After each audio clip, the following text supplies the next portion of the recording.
we are here. Little Cloudy's on a walk with me. Took off my hat very briefly, but I wanted to share a quick message with you all. So please take what resonates and leave what doesn't. But here's the thing, people are still going to be in a certain level of consciousness different than you in your environment, even if you've consciously made it to 5D. If you are on this journey, you will know what I'm talking about. And what I mean by this is that people will still make comments that are very divisive, that are very non-associative to the things that you are doing. And it is very important to become almost unshakable. We are still obviously not fully ascended, and I don't feel that we will fully be ascended in this incarnation until we transcend and, cross over. But I do feel that each and every one of us will get to a level of ascension that we can claim as, okay, we've spiritually, soulfully ascended, okay, to this degree that allows us to perceive reality and co-create reality differently. And so with that being said, we're still going to have these lessons, right, and triggers up until the point of our passing. The lessons are never ending, and it's not to scare you or cause fear.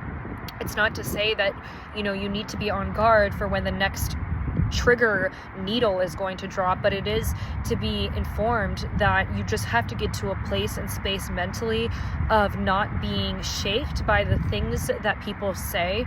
And, I'll tell you a quick example, and this just came through. I'm here actually editing a quantum teaching for this week, but so if you want to watch those videos, definitely find me on YouTube, Door to Value. But this message came through in the middle of editing, and I was tied to the experience that I just had.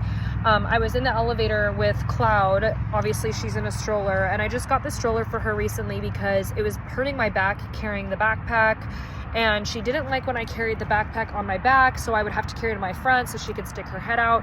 And she wasn't comfortable because she was always standing on her two hind legs, so I wanted her to be comfortable to the point where she would, be able to hang out. Right now she's licking herself, right? And so she's able to lay down in this, sprawl out, and so it's just ideal. It's less pain for me and more comfortable for her. And so anyway, I'm in the elevator, and this tenant that lives in my building who, I've had a few exchanges with, a very kind lady. She was like, "Oh, that's so cute, you white folk and your pets and your strollers."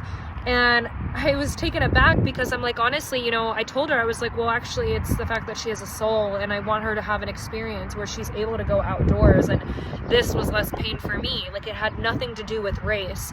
And in her experience and her perception, she might have seen a lot of people in her external environment that are white, like my skin tone, that are with their pets. And so it was very quick for her to say, "Oh, you white folk and your pets and your strollers."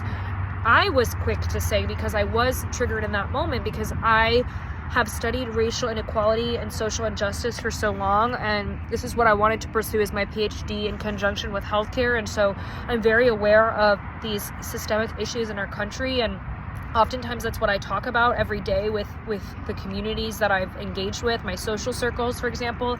So I didn't want to be triggered, but it was triggering to me that she took an experience that maybe she had and translated that into the color of my skin. Like, I've never seen any other white person around me with a stroller, but for her, that was her association.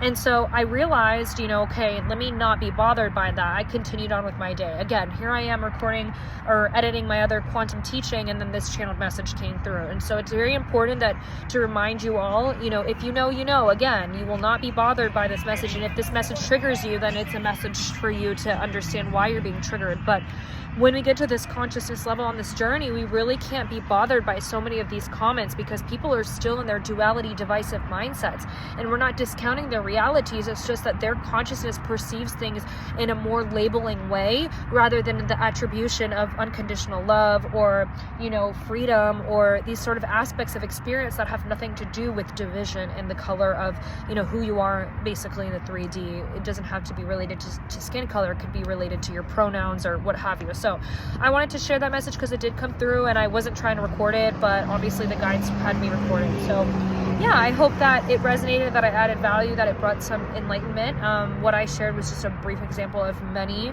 but take what resonates if it applies to anything you've experienced in your life. It doesn't have to be related to race and what have you. I'm sending love and light.